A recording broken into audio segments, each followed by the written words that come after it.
Okay, so let's go over the other answers. I had just discovered that some of my answers were incorrect because I was only finding the area of one of the triangles, not the entire area of each shape. So I apologize if you got all the right answers and you wanted to watch the video because you weren't sure why all of your answers were quote unquote wrong when actually they were right. So you can check them again here.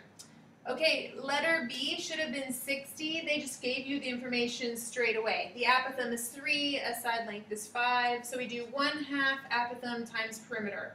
Well, it's an octagon, so there's 8 sides, each with a length of 5, so we have to multiply 5 times 8 to get the perimeter, and then multiply that by 3 times 1/2, and you get 60. For letter C, it's an equilateral triangle. So we know that each of these angles are 60 degrees, but the apothem is 8. So what does that mean? That means you have to go from the center down here, right? We create these radiuses. These are radiuses, so the apothem goes from the center down here, and that's 8 units. So it's not the entire altitude. It's only from the center to here. But that 8 is opposite the 30-degree angle. So the 60-degree angle is up here, which means this little length is 8√3. And that's going to be half of the base because the apothem splits the base in half. So the entire side length, or base, is 16√3. And then we have a perimeter that's 16√3. We have 3 sides, so the perimeter is 48√3. And then you have to multiply that by 1/2 times 8. So I get 192√3, or 332.55. Letter D, we have a regular hexagon. So by now you should know a regular hexagon just forms an equilateral triangle. 60-degree angles here. The apothem splits this into 30-degree angles, though. So this is just one triangle of the 6 in the hexagon. It says the side length is 12 units, so I know this length here is 12. So therefore my perimeter is 12 times 6, which is 72.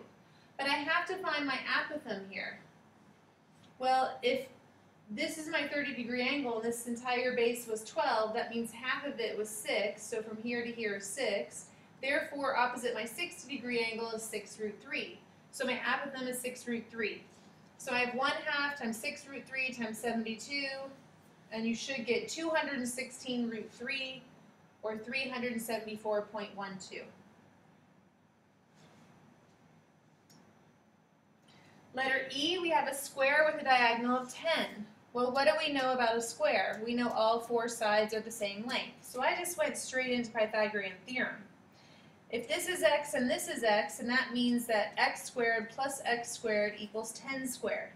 Well, 1x squared plus 1x squared is 2x squared, and then 10 squared is 100. Divide each side by 2, I get x squared equals 50. Well, some of you might have stopped there, because x times x is the area. So the area equals x squared.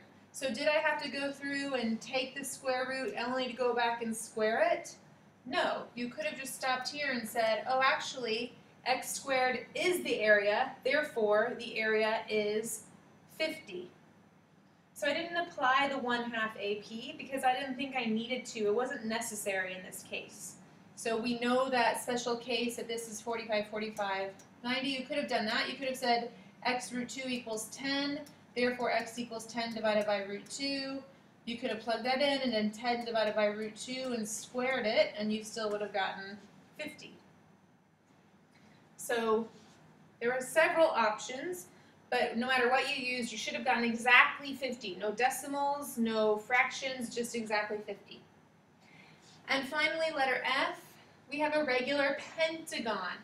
So in a regular pentagon, we need to identify these central angles right here. So we're going to take 360 degrees and divide it by 5. So each one of these central angles is 72 degrees.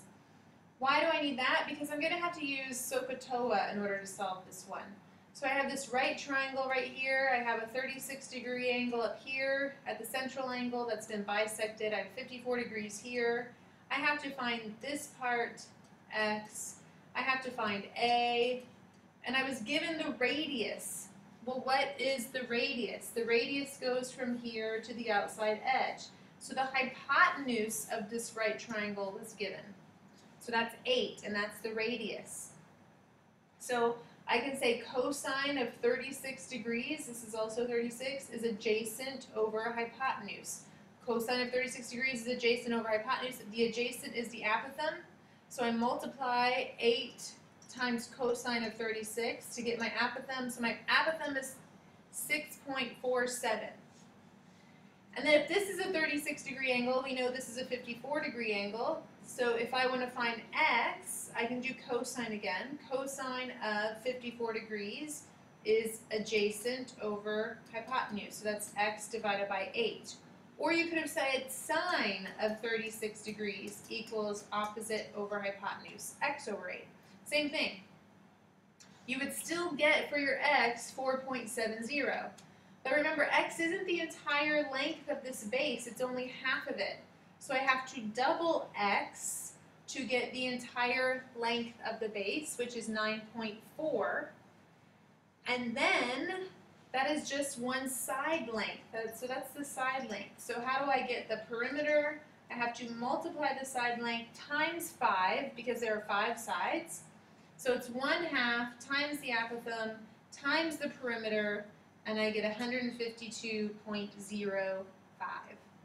So you had to use SOHCAHTOA for letter F. The others you could have, but most of them were 30, 60, 90 degree triangles, making it easier if you knew those relationships. But you could have done SOHCAHTOA for those as well. But your decimal answers should have been very close to what I got here. Okay, if you have questions, always see your teacher or come in during our lunch sessions. Good luck on the homework on the assignment in the book. Bye.